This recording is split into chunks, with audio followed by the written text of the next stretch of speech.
Texto 8. El viaje de retorno. Subtítulo primero. La dirección del plan de estudios. 1. El conocimiento no es la motivación para aprender este curso. La paz lo es. La paz es el requisito previo para alcanzar el conocimiento. Simplemente porque los que están en conflicto no están en paz, y la paz es la condición necesaria para el conocimiento, porque es la condición del reino.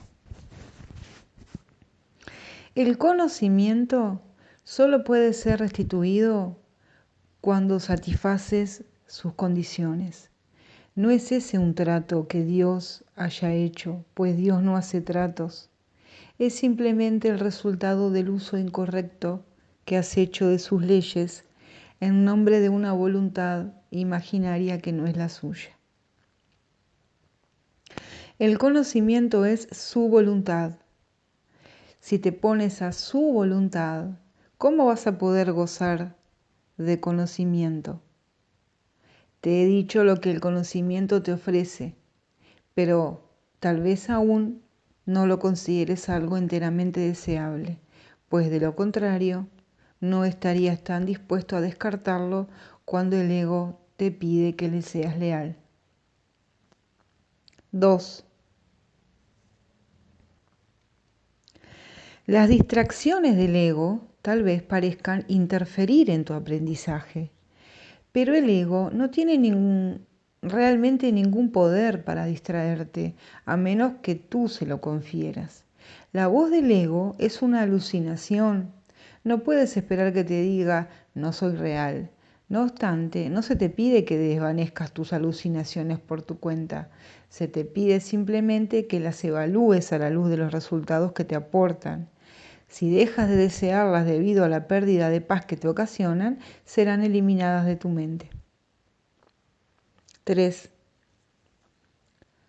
Cada vez que respondes a la llamada del ego, estás haciendo un llamamiento a la guerra, y a la guerra ciertamente te priva de la paz. Mas en esta guerra no hay adversario. Esta es la reinterpretación de la realidad que tienes que hacer para asegurar tu paz, y la única que jamás necesitas hacer. Los que percibes como adversarios forman parte de tu paz, a la cual renuncias cuando los atacas. ¿Cómo se puede tener aquello a lo que se renuncia? Compartes para tener, pero no renuncias a lo que compartes. Cuando renuncias a la paz, te excluyes a ti mismo de ella. Es esta una condición tan ajena al reino que te es imposible entender el estado que prevalece dentro de él. 4. Lo que aprendiste en el pasado tiene que haberte enseñado lo que no te convenía por la sencilla razón de que no te hizo feliz. Solo eso debería ponerse en duda su valor. Solo por esto debería ponerse en duda su valor. Si el propósito del aprendizaje es producir cambios, y ese es siempre el propósito, ¿te sientes satisfecho con los cambios que tu aprendizaje ha producido en ti? Si no estás contento con lo que aprendiste, es señal evidente del fracaso de dicho aprendizaje, ya que significa que no conseguiste lo que deseabas. 5. El plan de estudios de la expiación es el opuesto al que tú elaboraste para ti, y lo mismo se puede decir de su resultado. Si el resultado de tu plan de estudios te ha hecho infeliz y deseas otro diferente, obviamente es necesario que se efectúen cambios en el plan de estudios. El primer cambio que debe efectuarse es un cambio de dirección.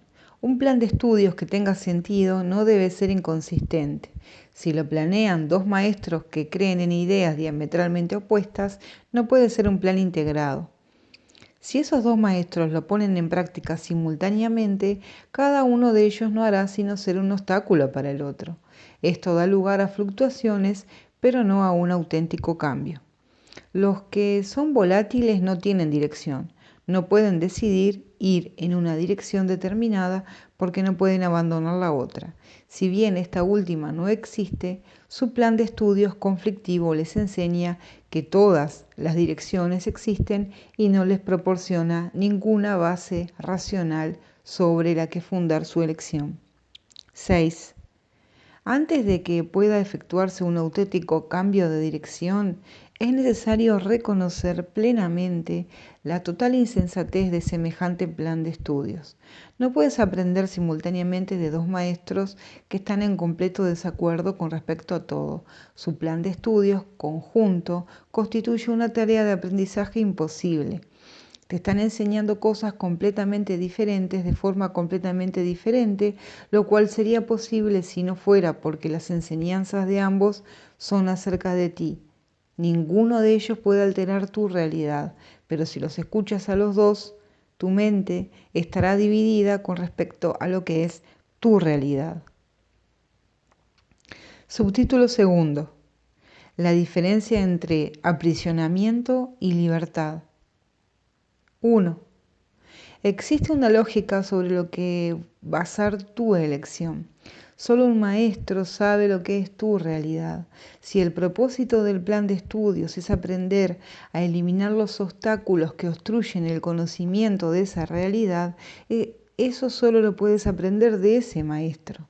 El ego no sabe lo que está tratando de enseñar. Está tratando de enseñarte lo que eres, si bien él mismo no lo sabe. El ego no es más que un experto en crear confusión, no entiende nada más. Como maestro, pues el ego está completamente confundido y solo causa confusión. Aun si pudieses hacer caso omiso del Espíritu Santo, lo cual es imposible, no podrías aprender nada del ego porque el ego no sabe nada. 2. ¿Qué razón puede haber para elegir semejante maestro? ¿No tendría más sentido hacer caso omiso de todo lo que enseña?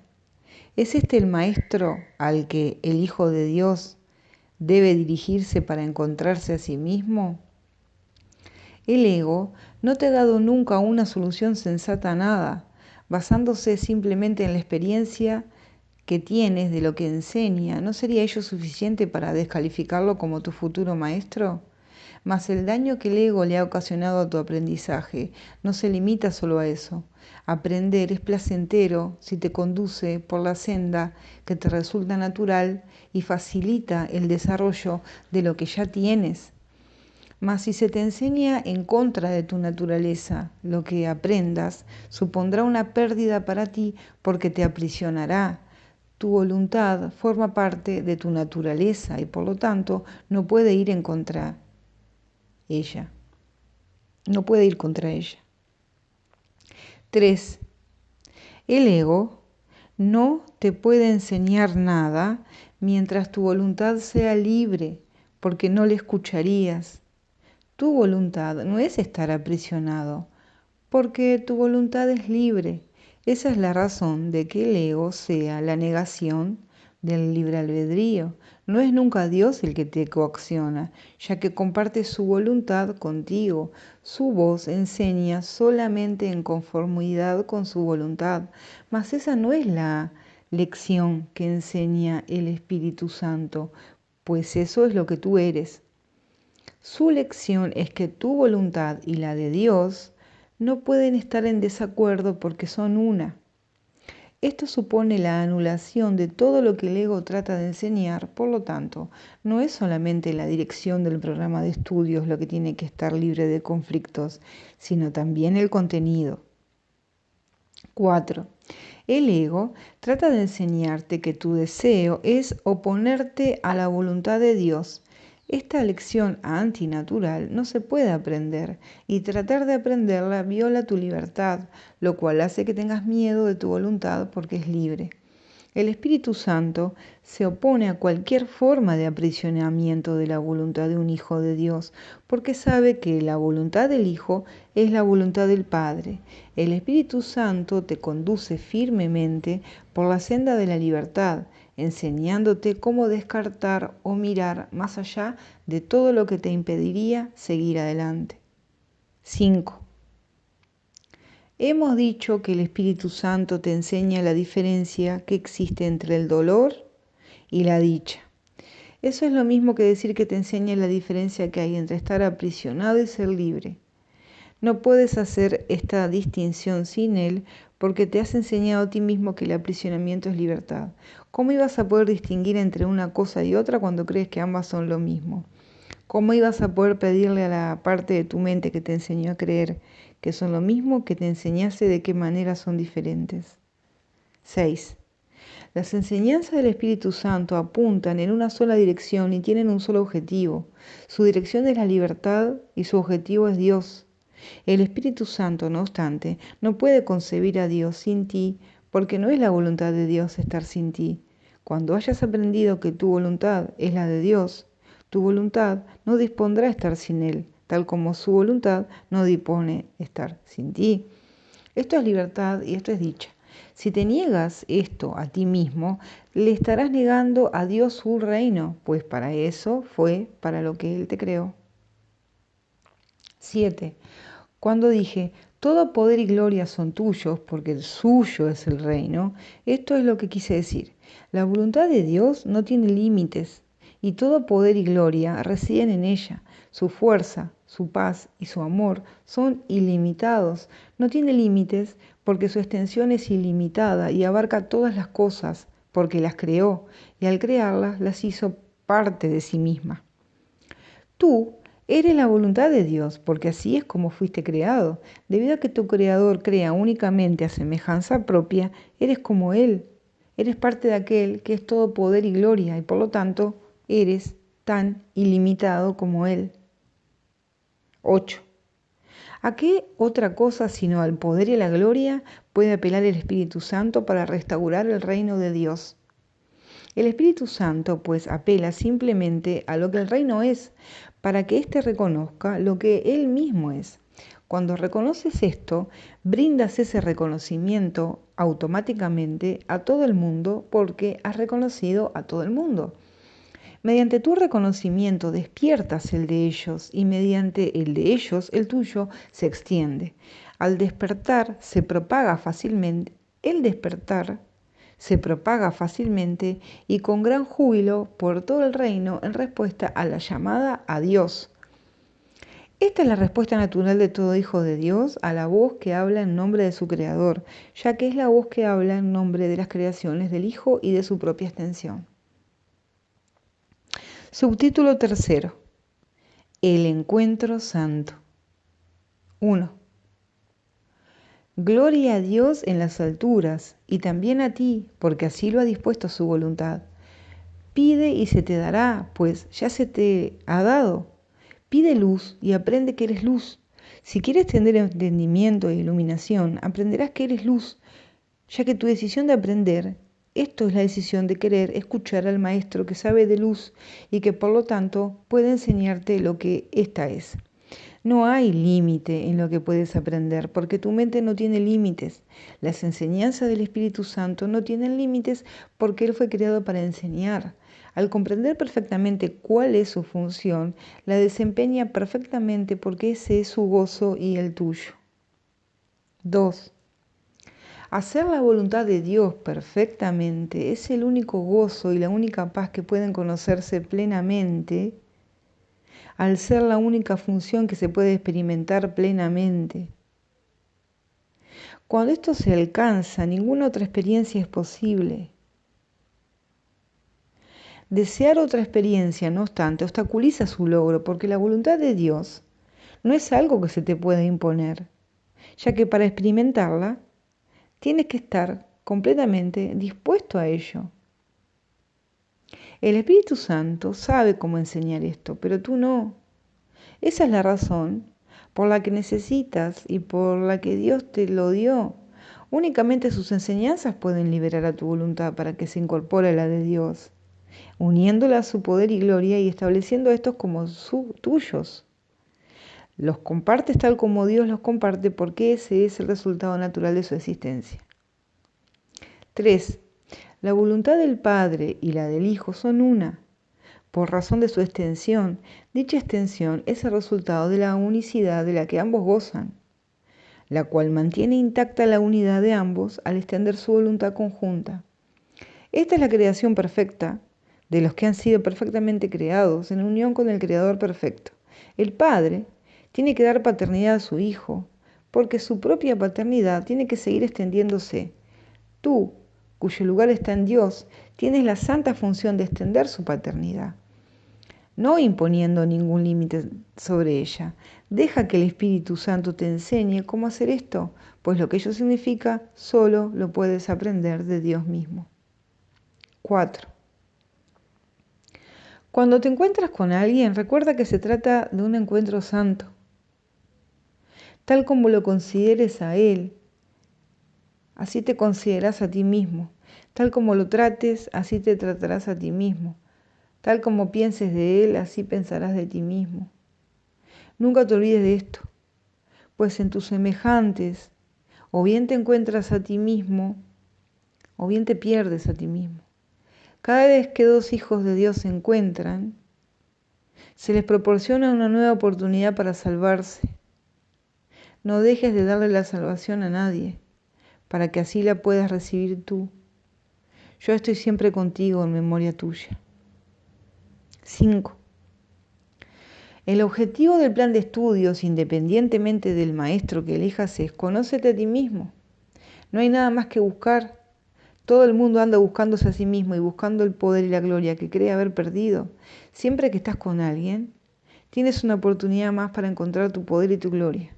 Tu poder y tu gloria están en él porque son tuyos. El ego trata de encontrarlos únicamente en ti porque no sabe dónde buscar. El Espíritu Santo te enseña que si buscas únicamente en ti, no te podrás encontrar a ti mismo, porque tú no eres un ente separado. Siempre que estás con un hermano, estás aprendiendo lo que eres, porque estás enseñando lo que eres. Tu hermano reaccionará con dolor o con alegría, dependiendo del maestro que tú estés siguiendo. Será aprisionado o liberado de acuerdo con tu decisión, al igual que tú. Nunca olvides la responsabilidad que tienes hacia él, ya que es la misma responsabilidad que tienes hacia ti mismo. Concédele el lugar que le corresponde en el reino y tú ocuparás el tuyo. 6. Tú no puedes encontrar el reino por tu cuenta, y tú, que eres el reino, no puedes encontrarte a ti mismo por tu cuenta. Para lograr el objetivo del plan de estudios, por lo tanto, no debes escuchar al ego, cuyo propósito es derrotar su propio objetivo. El ego no sabe esto, porque no sabe nada, pero tú puedes aprenderlo y lo aprenderás si estás dispuesto a examinar lo que el ego quiere hacer de ti. Esta es tu responsabilidad, porque una vez que hayas examinado esto, aceptarás la expiación para ti mismo. ¿Qué otra elección podrías llevar a cabo? Una vez que hayas elegido aceptar la expiación por ti mismo, entenderás por qué razón, cuando antes te encontrabas con otra persona, creías que era otra persona. Y cada encuentro santo en el que te entregues completamente te enseñará que eso no es así. 7. Solo puedes encontrarte con parte de ti mismo porque eres parte de Dios, quien lo es todo. Su poder y su gloria están en todas partes y tú no puedes estar excluido de ellos. El ego te enseña que tu fuerza reside solo en ti. El Espíritu Santo te enseña que toda fuerza reside en Dios y por ende en ti. La voluntad de Dios es que nadie sufra. Él ha dispuesto que nadie sufra por haber tomado una decisión equivocada y eso te incluye a ti. Por eso es por lo que te ha proporcionado los medios para rectificarla. Mediante su poder y su gloria, todas tus decisiones equivocadas se rectifican completamente y así tu hermano y tú quedáis liberados de todo pensamiento opresivo que cualquier parte de la filiación albergue. Las malas decisiones no tienen ningún poder porque no son verdaderas. El aprisionamiento que parecen producir es tan falso como ellas mismas. 8. El poder y la gloria le pertenecen únicamente a Dios. Tú también le perteneces únicamente a Él. Dios da todo lo que le pertenece porque da de sí mismo y todo le pertenece. Dar de ti mismo es la función que Él te encomendó. Llevarla a cabo perfectamente te permitirá recordar lo que tienes de Él, y así recordarás también lo que eres en Él. Es imposible que no puedas hacer esto, pues ese es tu poder. La gloria es el regalo que Dios te hace, porque eso es lo que Él es. Contempla esa gloria en todas partes para que puedas recordar lo que eres. Subtítulo 4. El regalo de la libertad. 1. Si lo que la voluntad de Dios dispone para ti es paz y dicha absolutas, y eso no es lo único que experimentas, es que te estás negando a reconocer su voluntad. Su voluntad no fluctúa, pues es eternamente inmutable. Cuando no estás en paz, ello se debe únicamente a que no crees que estás en Él. Mas Él es el todo de todo. Su paz es absoluta y tú no puedes sino estar incluido en ella. Sus leyes te gobiernan porque lo gobiernan todo. No puedes excluirte a ti mismo de sus leyes, si bien puedes desobedecerlas. Si lo haces, no obstante, y solo en este caso, te sentirás solo y desamparado, porque te estarás negando todo. 2. He venido como una luz a un mundo que en verdad se niega todo a sí mismo. Hace eso simplemente al disociarse de todo. Dicho mundo es por lo tanto una ilusión de aislamiento que se mantiene vigente por miedo a la misma soledad que es su ilusión. Os dije que estaría con vosotros siempre, incluso hasta el fin del mundo. Por eso es por lo que soy la luz del mundo. Si estoy contigo, en la soledad del mundo, la soledad desaparece. No puedes mantener la ilusión de soledad si no estás solo. Mi propósito pues sigue siendo vencer al mundo. Yo no lo ataco, pero mi luz no puede sino desvanecerlo por razón de lo que es. La luz no ataca a la oscuridad, pero la desvanece con su fulgor. Si mi luz va contigo a todas partes, tú desvaneces la oscuridad conmigo. La luz se vuelve nuestra. Y ya no puedes morar en la oscuridad tal como la oscuridad no puede morar allí donde tú vas. Acordarte de mí es acordarte de ti mismo, así como de aquel que me envió a ti. 3. Estabas en las tinieblas hasta que una parte de la filiación decidió acatar completamente la voluntad de Dios. Una vez que esto se logró, todos lo lograron perfectamente. ¿De qué otra manera si no habría podido lograrse perfectamente? Mi misión consistió simplemente en unir la voluntad de la filiación con la voluntad del Padre, al ser yo mismo consciente de la voluntad del Padre. Esta es la conciencia que vine a impartirte. Y el problema que tienes en aceptarla es el problema de este mundo.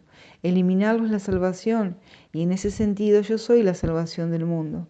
El mundo, por lo tanto, no puede sino aborrecerme y rechazarme, ya que el mundo es la creencia de que el amor es imposible. Si aceptases el hecho de que yo estoy contigo, estarías negando al mundo y aceptando a Dios. Mi voluntad es la suya y tu decisión de escucharme es la decisión de escuchar su voz y de hacer su voluntad. De la misma manera en que Dios me envió a ti, yo te enviaré a otros e iré a ellos contigo para que podamos enseñarles paz y unión. 4. ¿No crees que el mundo tiene tanta necesidad de paz como tú? ¿No te gustaría dársela en la misma medida en que tú deseas recibirla? Pues a menos que se la des, no la recibirás. Si quieres recibirla de mí, tienes que darla. La curación no procede de nadie más. Tienes que aceptar dirección interna. La dirección que recibas no puede sino ser lo que quieres, pues de lo contrario no tendría sentido para ti. Por eso es por lo que la curación es una empresa de colaboración. Yo puedo decirte lo que tienes que hacer, pero tú tienes que colaborar teniendo la fe en que yo sé lo que debes hacer. Solo entonces decidirá tu mente seguirme. Sin esta decisión no podrás curar, porque ello supondría que habrías decidido en contra de la curación, y este rechazo de lo que yo he decidido para ti impedirá la curación. 5. La curación es un reflejo de nuestra voluntad conjunta. Esto resulta obvio cuando se examina el propósito de la curación. La curación es la manera de superar la separación. La separación se supera mediante la unión. No se puede superar separando.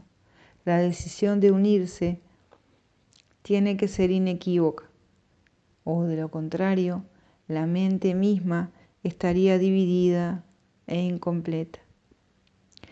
Tu mente es el medio por el cual determinas tu propia condición, ya que la mente es el mecanismo de decisión, es el poder mediante el que te separas o te unes y consecuentemente experimentas dolor o alegría. Mi decisión no puede imperar sobre la tuya porque la tuya es tan poderosa como la mía. De no ser así, los hijos de Dios no gozarían de perfecta igualdad. No hay nada que nuestra voluntad conjunta no pueda lograr, pero la mía sola no puede ayudarte. Tu voluntad es tan libre como la mía y ni siquiera Dios mismo se opondría a ella. Yo no puedo disponer lo que Dios no dispone. Puedo ofrecerte mi fuerza para hacer que la tuya sea invencible, pero no puedo oponerme a tu decisión sin rivalizar con ella y consecuentemente sin violar lo que la voluntad de Dios ha dispuesto para ti. 6. Nada que Dios creó puede oponerse a tu decisión, de la misma manera en que nada que Dios creó puede oponerse a su voluntad. Dios le envió a tu voluntad el poder que ella posee, y yo no puedo sino respetarlo en honor de su poder. Si quieres ser como yo, te ayudaré, pues sé que somos iguales. Si quieres ser diferente, aguardaré hasta que cambies de parecer. Yo puedo enseñarte, pero tú tienes que elegir seguir mis enseñanzas. ¿Cómo podría ser de otra manera si el reino de Dios es libertad? Nadie puede aprender lo que es la libertad si está sometido a cualquier clase de tiranía. Y la perfecta igualdad de todos los hijos de Dios no se podría reconocer si una mente ejerciese dominio sobre otra. Los hijos de Dios gozan de perfecta igualdad en lo que respecta a su voluntad, por ser todos ellos la voluntad del Padre. Esa es la única lección que vine a enseñar. 7. Si tu voluntad no fuese la mía, tampoco podría ser la de nuestro Padre. Esto significaría que habrías aprisionado la tuya y que no le has permitido ser libre.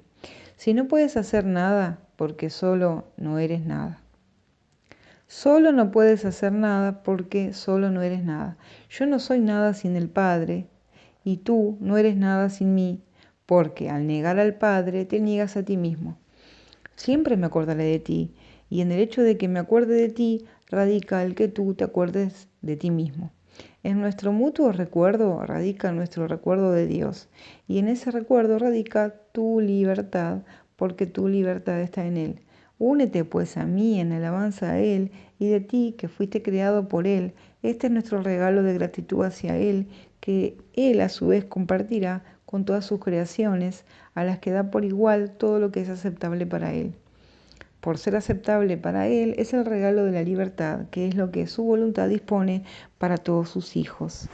Al ofrecer libertad te liberarás. 8. La libertad es el único regalo que le puedes ofrecer a los hijos de Dios, ya que es el reconocimiento de lo que ellos son y de lo que Él es. La libertad es creación porque es amor. No amas a quien tratas de aprisionar, Por lo tanto, cuando tratas de aprisionar a alguien, incluyéndote a ti mismo, no le amas y no te puedes identificar con él. Cuando te aprisionas a ti mismo, pierdes de vista tu verdadera identificación conmigo y con el Padre. Tu identificación es con el Padre y con el Hijo. Es imposible que te identifiques con uno y no con el otro. Si eres parte de uno, eres parte del otro, ya que ambos son uno. La Santísima Trinidad es santa porque es una. Si te excluyes a ti mismo de esta unión, estás percibiendo la santidad Trinidad como desunida. Tú no puedes sino estar incluido en ella porque la Santísima Trinidad lo es todo, a menos que ocupes el lugar que te corresponde en ella y cumples la función que por ser parte de ella te corresponde llevar a cabo, la Santísima Trinidad estará tan desposeída como tú. Ninguna de sus partes puede estar aprisionada si es que es verdad, si es que su verdad ha de conocerse. Subtítulo quinto. La voluntad indivisa de la filiación. 1. ¿Podrías estar en paz estando separado de tu identidad? La disociación no es una solución, es algo ilusorio. Los ilusos creen que la verdad los va a agredir y no la reconocen porque prefieren lo ilusorio. Al juzgar a la verdad como algo indeseable, perciben entonces sus propias ilusiones, las cuales obstruyen el conocimiento. Ayúdales, ofreciéndoles tu mente unificada para su beneficio, tal como yo te ofrezco la mía en beneficio a la tuya. Solos no podemos hacer nada, pero juntos nuestras mentes se funden en algo cuyo poder es mucho mayor que el poder de sus partes separadas. Puesto que nuestras mentes no están separadas, la mente de Dios se establece en ellas como nuestra mente. Esta mente es invencible porque es indivisa. 2. La voluntad indivisa de la filiación, la voluntad de Dios, es el Creador perfecto, por ser completamente semejante a Dios. No puedes estar excluido de ella si es que has de entender lo que es y lo que eres tú. Al creer que tu voluntad está separada de la mía, te excluyes de la voluntad de Dios, que es lo que eres. Con todo, curar sigue siendo brindar plenitud. Por lo tanto, curar es unirse a los que son como tú, ya que percibir esta semejanza es reconocer al Padre. Si tu perfección reside en Él y solo en Él, ¿cómo podrías conocerla sin reconocerlo a Él? Reconocer a Dios es reconocerte a ti mismo. No hay separación entre Dios y su creación. Te darás cuenta de esto cuando comprendas que no hay separación entre tu voluntad y la mía. Deja que el amor de Dios irradie sobre ti mediante tu aceptación de mí. Mi realidad es tuya y suya. Cuando unes tu mente a la mía, estás proclamando que eres consciente de que la voluntad de Dios es una. 3. La unicidad de Dios y la nuestra no están separadas porque su unicidad incluye la nuestra. Unirte a mí es restituir su poder en ti toda vez que es algo que compartimos. Te ofrezco únicamente el reconocimiento de su poder en ti. Pero en eso radica toda la verdad. A medida que tú y yo nos unimos a Él. Gloria a la unión de Dios con sus santos hijos. Toda gloria reside en ellos porque están unidos. Los milagros que obramos dan testimonio de lo que la voluntad del Padre dispone para su Hijo y de nuestro gozo al unirnos a lo que su voluntad dispone para nosotros. 4. Cuando te unes a mí, lo haces sin el ego, porque yo he renunciado al ego en mí y por lo tanto no puedo unirme al tuyo. Nuestra unión es, por consiguiente, la manera de renunciar al ego en ti. La verdad en nosotros dos está más allá del ego.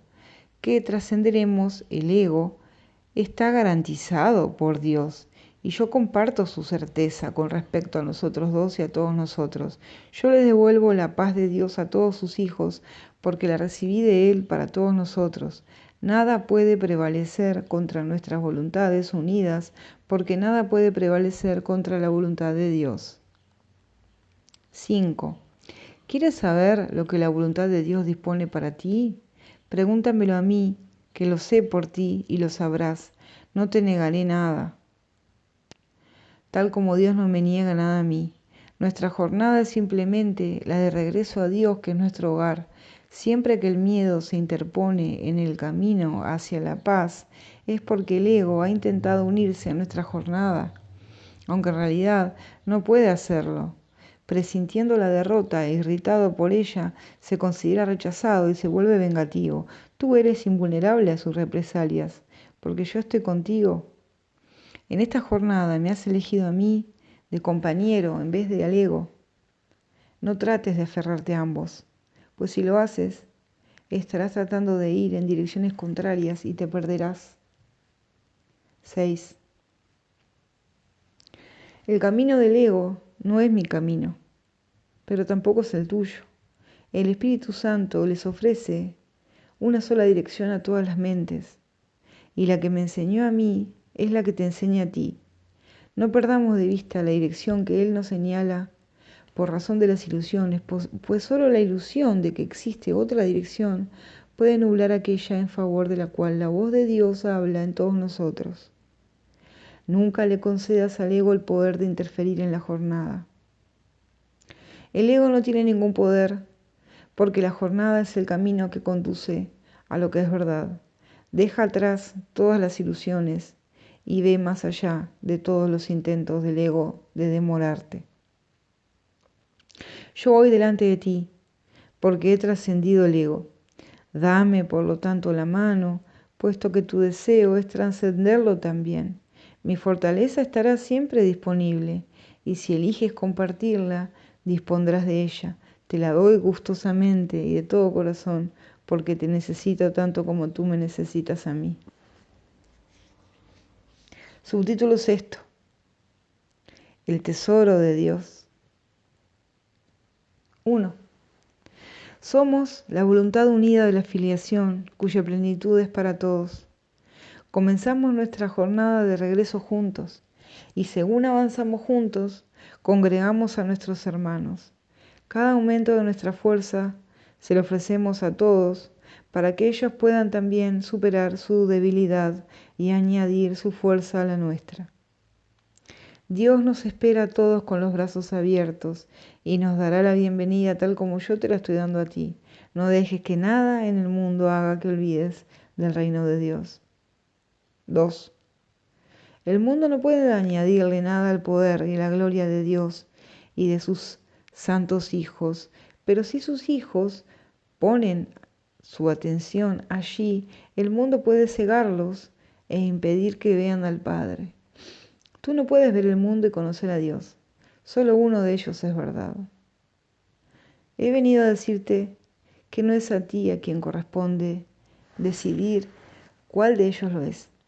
Si lo fuese, ya te habrías destruido a ti mismo. Mas Dios no dispuso la destrucción de sus creaciones, pues las creó para toda la eternidad. Su voluntad te ha salvado, no de ti mismo, sino de la ilusión de ti mismo. Dios te ha salvado para ti mismo. 3. Glorifiquemos a aquel que el mundo niega, pues el mundo no tiene poder alguno sobre su reino. Nadie que Dios haya creado puede encontrar dicha en nada excepto en lo eterno, no porque se le prive de todo lo demás, sino porque nada más es digno de él. Lo que Dios y sus hijos crean es eterno, y en esto, y solo en esto, radica su dicha. 4. Escucha la parábola del hijo pródigo y aprende cuál es el tesoro de Dios y el tuyo. El hijo de un padre amoroso abandonó su hogar y pensó que había derrochado toda su fortuna a cambio de cosas sin valor, si bien no había entendido en su momento la falta de valor de las mismas. Le daba vergüenza volver a su padre porque pensaba que lo había herido. Mas cuando regresó a casa, su padre lo recibió jubilosamente, toda vez que el hijo en sí era su tesoro. El padre no quería nada más. 5. Lo único que Dios desea es su Hijo, porque su Hijo es su único tesoro. Tú deseas tus creaciones tal como Él desea las suyas. Tus creaciones son tu regalo a la Santísima Trinidad, creadas como muestra de agradecimiento por tu propia creación. Tus creaciones no te han abandonado, de la misma manera en que tú tampoco has abandonado a tu Creador, sino que extienden tu creación de la misma forma en que Dios se extendió a sí mismo hasta ti. ¿Pueden acaso las creaciones de Dios derivar dicha de lo que no es real? ¿Y qué es real sino las creaciones de Dios y aquellas que son creadas como las suyas? Tus creaciones te aman tal como tú amas a tu Padre por el regalo de tu creación. No, ningún otro regalo es eterno y por lo tanto ningún otro regalo es verdadero.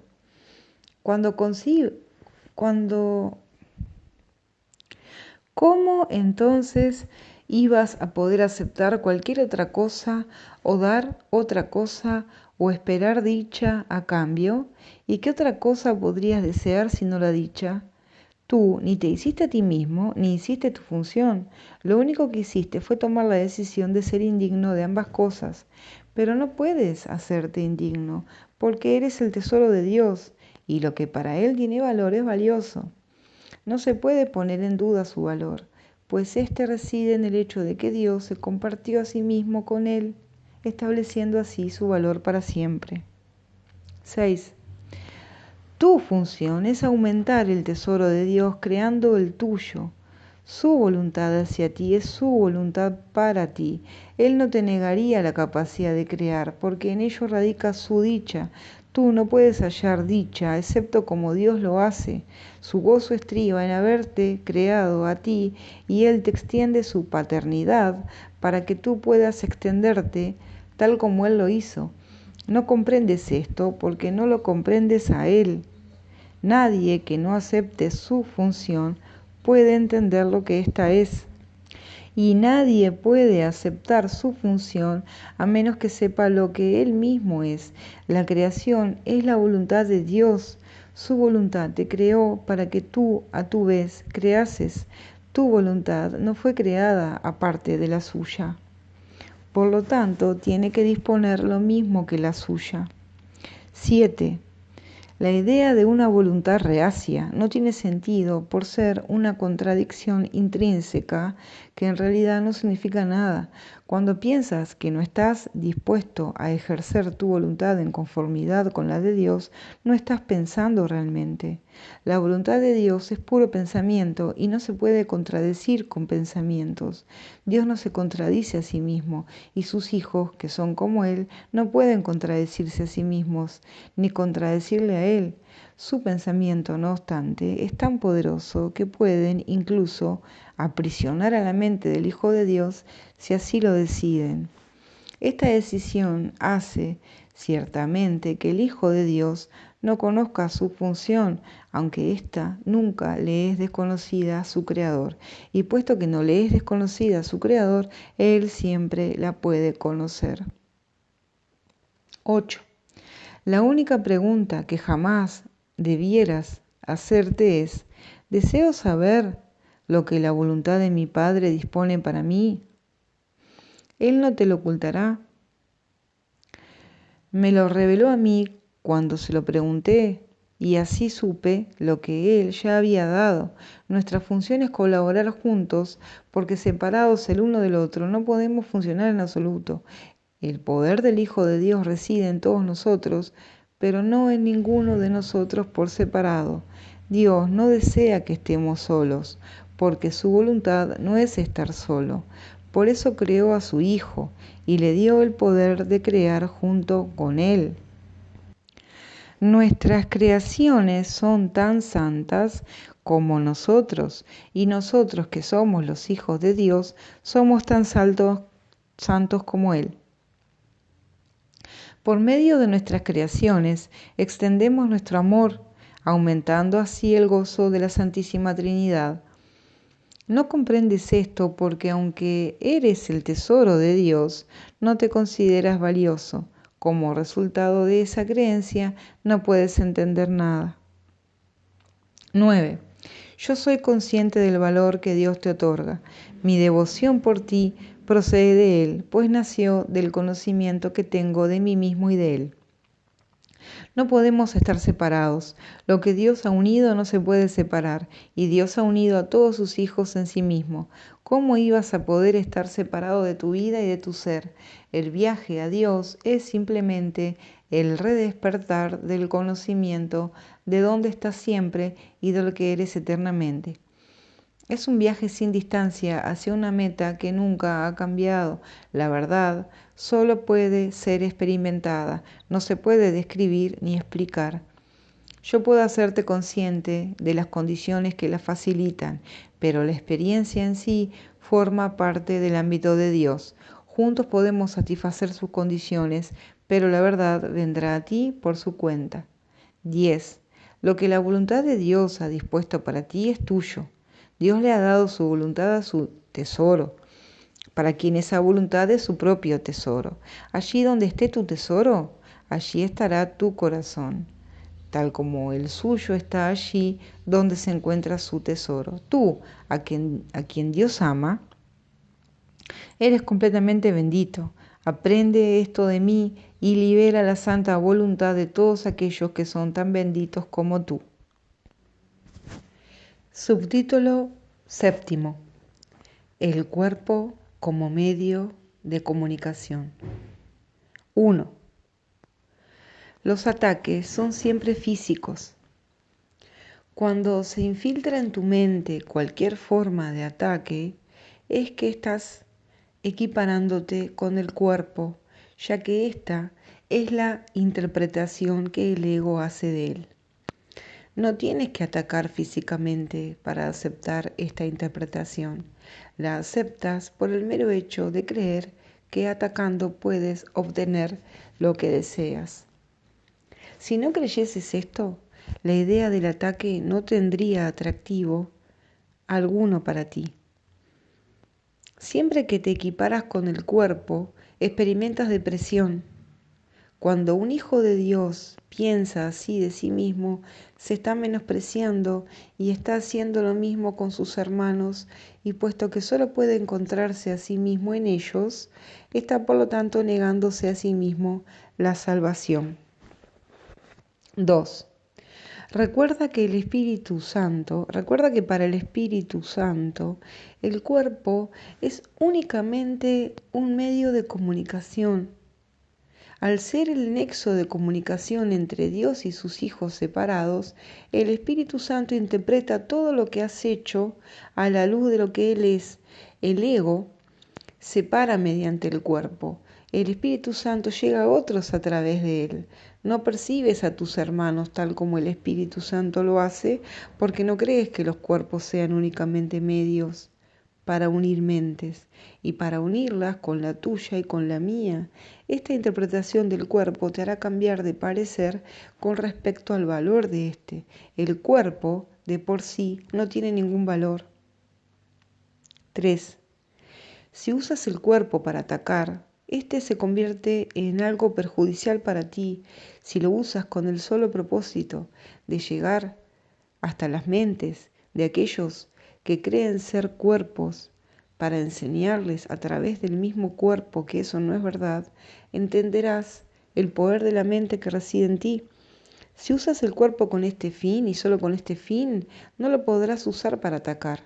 Cuando se usa con el propósito de unir, se convierte en una hermosa lección de comunión que tiene el valor hasta que la comunión se consuma. Esta es la forma en que Dios hace que lo que tú has limitado sea ilimitado. El Espíritu Santo no ve el cuerpo como lo ves tú, porque sabe que la única realidad de cualquier cosa es el servicio que le presta a Dios en favor de la función que Él le asigna. 4. La comunicación pone fin a la separación. El ataque la fomenta. El cuerpo es feo o hermoso, violento o apacible, perjudicial o útil. dependiendo del uso que se haga de él. Y en el cuerpo de otro verás el uso que has hecho del tuyo. Si tu cuerpo se convierte en un medio que pones a disposición del Espíritu Santo, para que Él lo use en nombre de la unión de la afiliación, no verás lo físico, excepto como es. Úsalo para la verdad y lo verás correctamente. Úsalo incorrectamente y lo interpretarás mal, lo cual habrás hecho ya al usarlo incorrectamente. Interpreta cualquier cosa sin el Espíritu Santo y desconfiarás de ello. Eso te conducirá al odio y al ataque, y hará que pierdas la paz. 5. Toda pérdida, no obstante, procede de los falsos conceptos que albergas, pues es imposible perder, sea cual sea la forma en que se manifieste la pérdida. Mas cuando ves a un hermano como una entidad física, pierde su poder y su gloria, así como los tuyos. Lo has atacado, pero tienes que haberte atacado a ti mismo primero. Por tu propia salvación, que le ha de brindar a él la suya, no lo veas así.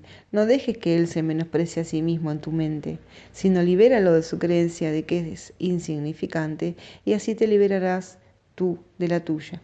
Como parte de ti, él es santo. Como parte de mí, tú lo eres. Entablar comunicación con cualquier parte de Dios es ir más allá del reino hasta su Creador, gracias a su voz, la cual Él ha establecido como parte de ti. 6. Alégrate, por lo tanto, de que no puedas hacer nada por ti mismo, pues no eres de ti mismo. La voluntad de aquel del que formas parte ha establecido para ti tu poder y tu gloria. Con ellos puedes lograr perfectamente lo que su santa voluntad ha dispuesto para ti una vez que lo aceptes. Él no te ha privado de sus dones, mas tú crees que se los has arrebatado a Él. Por amor a su nombre, no dejes que ningún hijo de Dios permanezca oculto, pues su nombre es el tuyo. 7. La Biblia dice, el verbo o pensamiento se hizo carne. Estrictamente hablando, eso es imposible, puesto que parece implicar que un orden de realidad pasó a ser otro. Los distintos órdenes de realidad, al igual que los distintos grados de dificultad de los milagros, tan solo dan la impresión de existir. El pensamiento no puede convertirse en carne, excepto mediante una creencia, ya que el pensamiento no es algo físico. El pensamiento, no obstante, es comunicación, para lo que sí se puede usar el cuerpo. Este es el único uso natural que se puede hacer de él. Usarlo de forma antinatural es perder de vista el propósito del Espíritu Santo y confundirse con respecto al objetivo de su plan de estudios. 8. No hay nada más frustrante para un alumno que un plan de estudios que no pueda aprender. Cuando eso ocurre, su sensación de ser competente se resiente y no puede por menos que deprimirse. Enfrentarse a una situación de aprendizaje imposible es la cosa más deprimente. El plan de estudios del Espíritu Santo nunca es deprimente, porque es un plan de estudios que produce dicha. Siempre que se reacciona con depresión ante el aprendizaje es porque se ha perdido de vista el verdadero objetivo del plan de estudios. 9. En este mundo, ni siquiera el cuerpo se percibe como algo íntegro. Se considera que su propósito está dividido en muchas funciones que no tienen ninguna relación entre sí o muy poca, de modo que parece estar regido por el caos. Guiado por el ego lo está, guiado por el Espíritu Santo no. En este último caso se convierte en un medio a través del cual la parte de la mente que trataste de separar del Espíritu puede trascender sus propias distorsiones y retornar a él. El templo del ego se convierte así en el templo del Espíritu Santo, en el que la devoción por él reemplaza a la devoción por el ego. En ese sentido, el cuerpo se convierte ciertamente en el templo de Dios. Su voz reside en su interior, dirigiendo el uso que se hace de él. 10. La curación es el resultado de usar el cuerpo exclusivamente para los fines de la comunicación, puesto que es lo natural, sana al restaurar la unicidad, lo cual es también natural. Toda mente es íntegra y la creencia de que parte de la mente es física y no mental es una interpretación fragmentada o enfermiza. Es imposible convertir a la mente en algo físico, pero es posible hacer que se manifieste a través de lo físico si se usa al cuerpo para ir más allá de sí misma. Al hacer eso, la mente se extiende, no se detiene en el cuerpo, porque si lo hace, su propósito queda obstruido.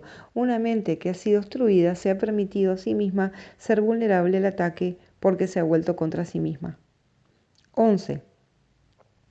Despejar estos obstáculos es, por consiguiente, la única manera de garantizar ayuda y curación.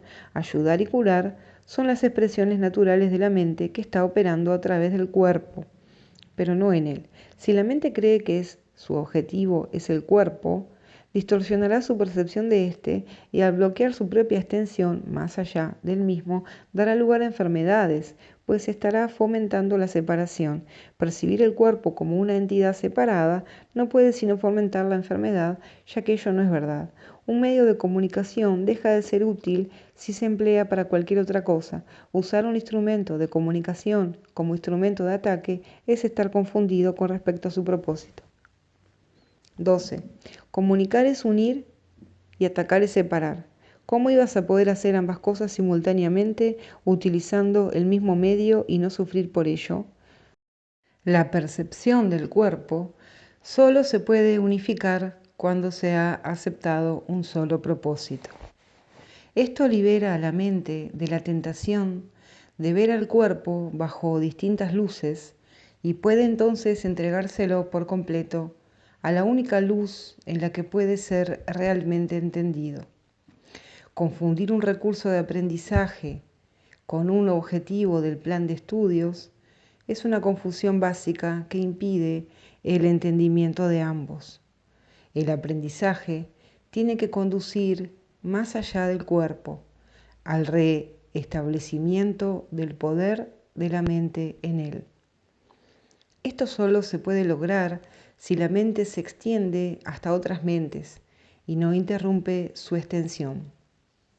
Esta interrupción es la causa de todas las enfermedades porque la única función de la mente es extender.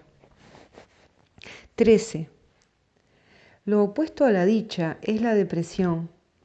Cuando lo que aprendes fomenta la depresión en lugar de la dicha, es que no estás escuchando al Maestro jubiloso de Dios ni aprendiendo sus lecciones.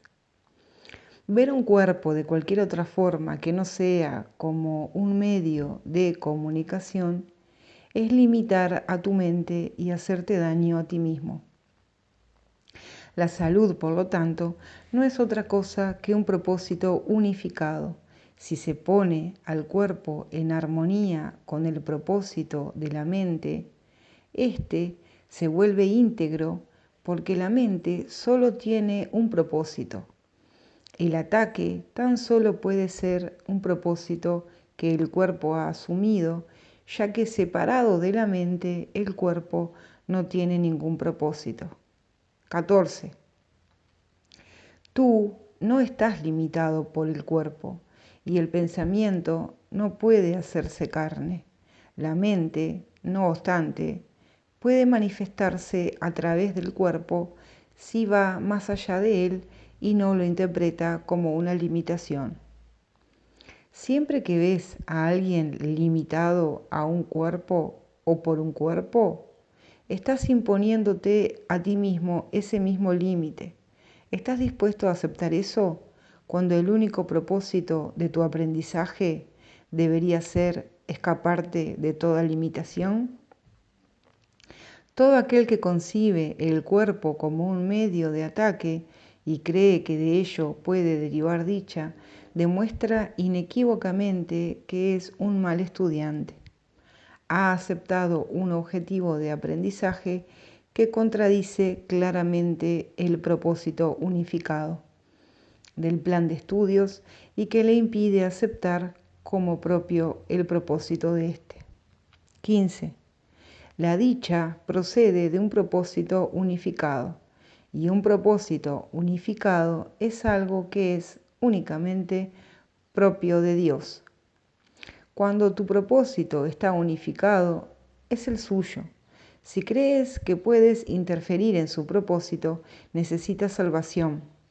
Te has condenado a ti mismo, pero la condenación no es algo que proceda de Dios. Por lo tanto, no es real, ni tampoco lo son sus aparentes resultados. Cuando ves a tu hermano como un cuerpo, lo estás condenando porque te has condenado a ti mismo. No obstante, si toda condenación es irreal y tiene que serlo puesto que es una forma de ataque, entonces no puede tener consecuencias. 16. No te permitas sufrir por causa de las consecuencias imaginarias de lo que no es real. Libera tu mente de la creencia de que eso es posible. En su total imposibilidad radica tu única esperanza de liberación. ¿Y qué otra esperanza querrías albergar? La única manera de liberarse de las ilusiones es dejando de creer en ellas. El ataque no existe.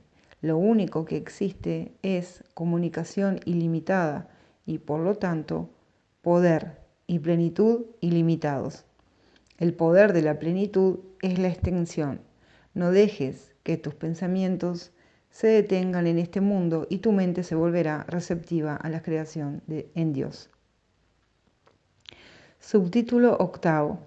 El cuerpo como medio o como fin. 1. Las actitudes que se tienen hacia el cuerpo son las actitudes que se tienen hacia el ataque.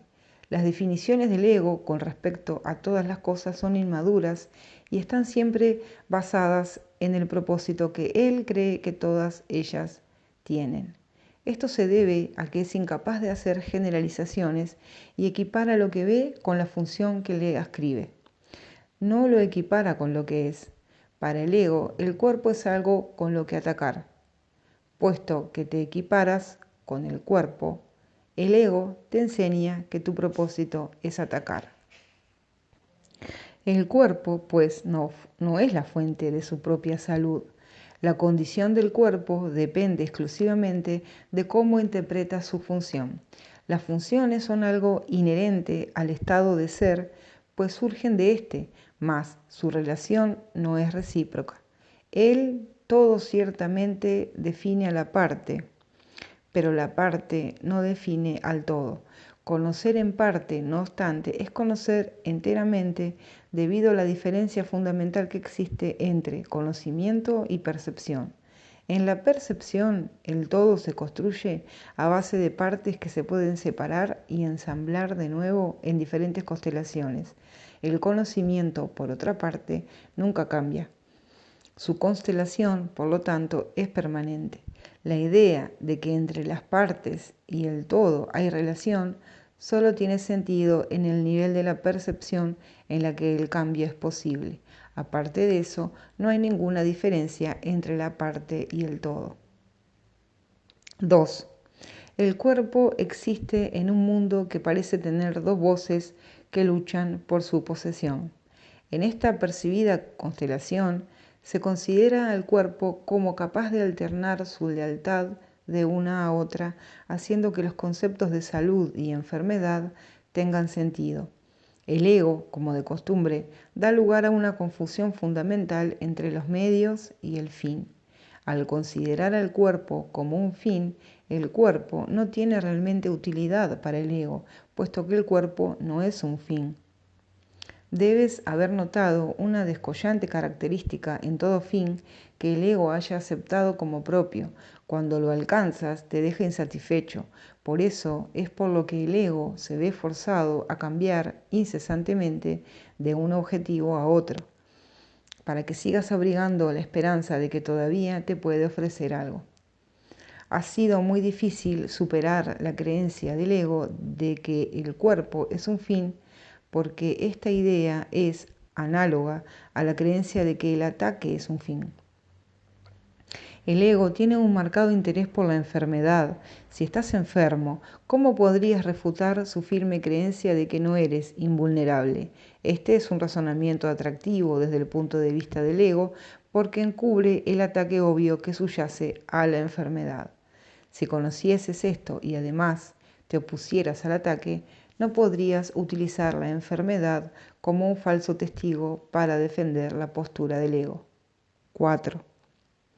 Es difícil percibir que la enfermedad es un testigo falso, ya que no te das cuenta de que está en total desacuerdo con lo que quieres.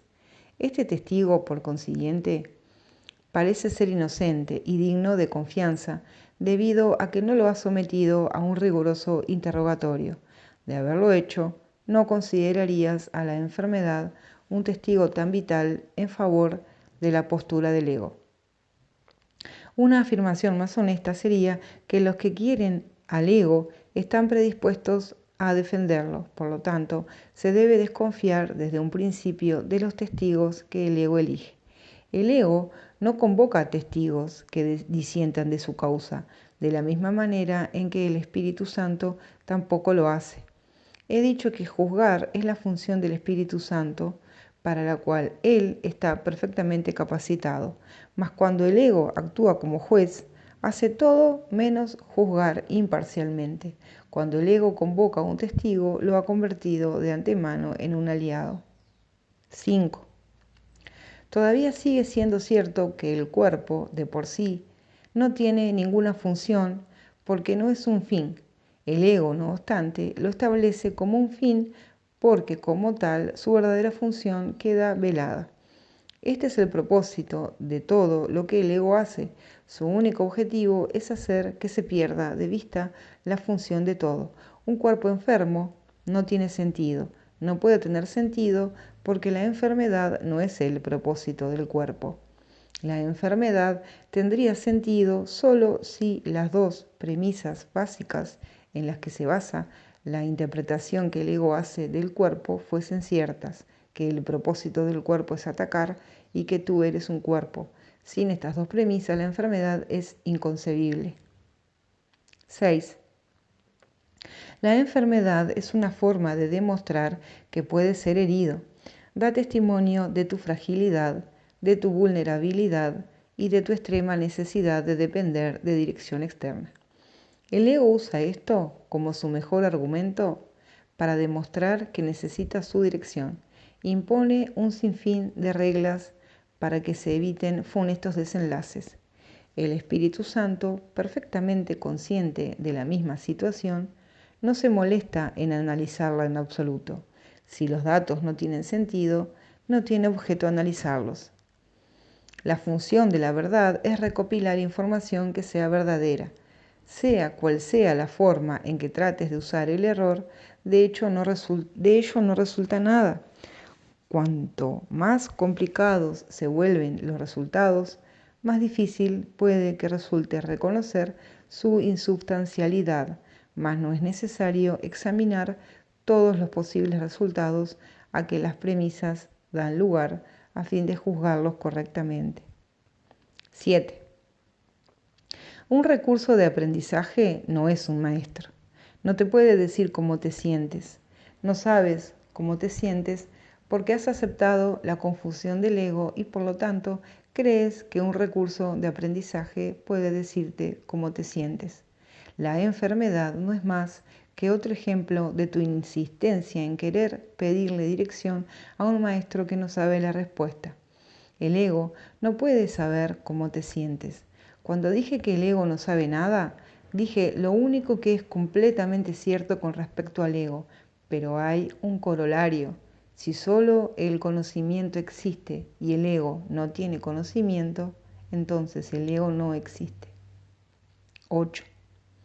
Tal vez te preguntes cómo es posible que la voz de algo que no existe pueda ser tan insistente. ¿Has pensado alguna vez en el poder de la distorsión que tiene lo que deseas, aun cuando no es real? Son muchos los casos que demuestran cómo lo que deseas distorsiona tu percepción. Nadie puede dudar de la pericia del ego para presentar casos falsos, ni nadie puede dudar tampoco de que estás dispuesto a escucharle hasta que decidas no aceptar nada excepto la verdad. Cuando dejes de lado al ego, este desaparecerá. La voz del Espíritu Santo es tan potente como la buena voluntad que tengas de escucharla. No puede ser más potente sin que viole tu libertad de decisión que el Espíritu Santo intenta restaurar, no menoscabar.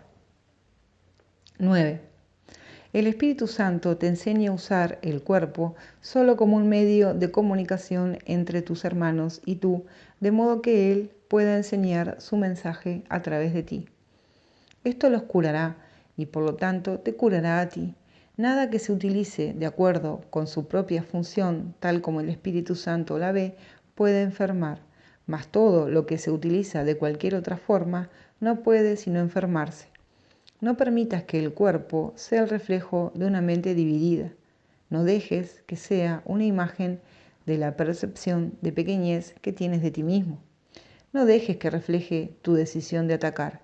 Se reconoce que la salud es el estado natural de todas las cosas cuando se deja toda interpretación en manos del Espíritu Santo. Quien no percibe ataque en nada es el Espíritu Santo. La salud es el resultado de abandonar todo intento de utilizar el cuerpo sin amor. La salud es el comienzo de la correcta perspectiva con respecto a la vida bajo la dirección del único maestro que sabe lo que ésta es, al ser la voz de la vida misma. Subtítulo 9. La curación como resultado de una percepción corregida. 1. Dije antes que el Espíritu Santo es la respuesta. Él es la respuesta a todo porque conoce la respuesta a todo. El ego no sabe lo que es una verdadera pregunta, si bien plantea un sinnúmero de ellas. Mas tú puedes aprender lo que es una verdadera pregunta a medida que aprendas a poner en duda el valor del ego y desarrolles así tu capacidad para evaluar sus preguntas. Cuando el ego te tiente a enfermar, no le pidas al Espíritu Santo que cure el cuerpo, pues eso no sería sino aceptar la creencia del ego de que el cuerpo es el que necesita curación. Pídele más bien que te enseñe cómo percibir correctamente el cuerpo, pues lo único que puede estar distorsionado es la percepción. Solo la percepción puede estar enferma, porque solo la percepción puede estar equivocada. 2. La percepción errónea es el deseo de que las cosas sean diferentes de como son. La realidad de todas las cosas es totalmente inocua porque la condición de su realidad es la inocuidad total. Esa es también la condición de la conciencia que tienes de su realidad. Tú no tienes que buscar la realidad te buscará y te encontrará cuando satisfagas sus condiciones. Sus condiciones son parte de lo que ella es. Y esa parte es lo único que depende de ti. El resto tiene lugar por su cuenta. Necesitas hacer tan poco porque tu parte, aunque pequeña, es tan poderosa que te brindará la totalidad. Acepta, por lo tanto, la pequeña parte que te corresponde y deja que la totalidad sea tuya. 3.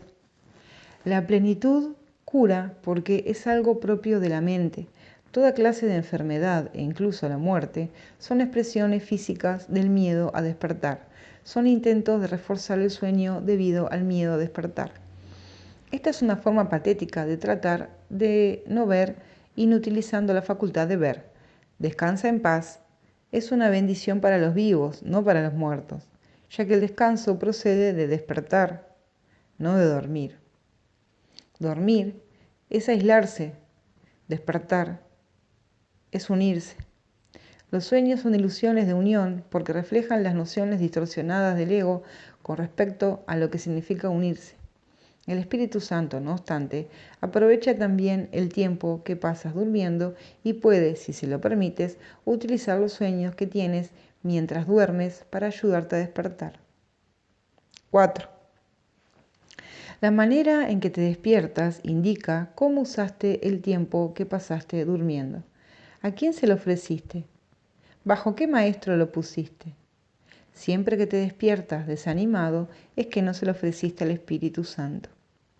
Solo cuando te despiertas feliz, utilizaste el tiempo que pasaste durmiendo en armonía con su propósito. Dormir puede ciertamente drogarte si lo usas indebidamente en favor de la enfermedad. Dormir no es una forma de muerte, de la misma manera en que la muerte no es una forma de inconsciencia. La inconsciencia total es imposible. Puedes descansar en paz debido únicamente a que estás despierto. 5. La curación es la liberación del miedo a despertar y la sustitución de ese miedo por la decisión de despertar. La decisión de despertar refleja la voluntad de amar, puesto que toda curación supone la sustitución del miedo por el amor. El Espíritu Santo no puede distinguir entre distintos grados de error, pues si enseñase que una forma de enfermedad es más grave que otra, estaría enseñando que un error puede ser más real que otro. Su función es distinguir únicamente entre lo falso y lo verdadero y reemplazar lo falso por lo verdadero. 6. El ego, empeñado siempre en debilitar a la mente, trata de separarla del cuerpo en un intento de destruirla, mas en realidad cree que la está protegiendo. Esto se debe a que cree que la mente es peligrosa y que privarte de ella es curarte. Pero privarte de tu mente es imposible, puesto que eso significaría destruir lo que Dios creó. El ego detesta la debilidad. Si bien trata por todos los medios de inducirla, el ego desea únicamente lo que odia.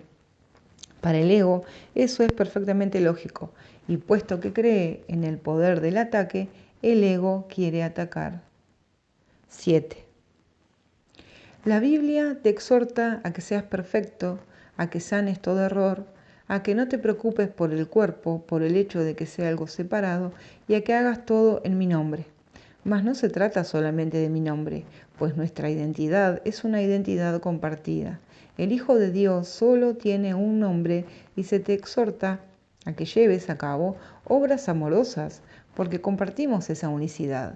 Nuestras mentes son íntegras porque son una. Si estás enfermo, te estás aislando de mí, mas no te aíslas únicamente de mí, sino que te aíslas de ti y de mí. 8. Seguramente habrás comenzado a darte cuenta de que este curso es muy práctico y de que lo que dice es exactamente lo que quiere decir. Yo no te pediría que hicieses algo que tú no puedes hacer, y es imposible que yo pudiese hacer algo que tú no puedas hacer. Teniendo esto en cuenta, y teniéndolo en cuenta muy literalmente, nada puede impedir que hagas exactamente lo que yo te pido, y todo te exhorta a que lo hagas. Yo no te impongo límites porque Dios no te impone ninguno.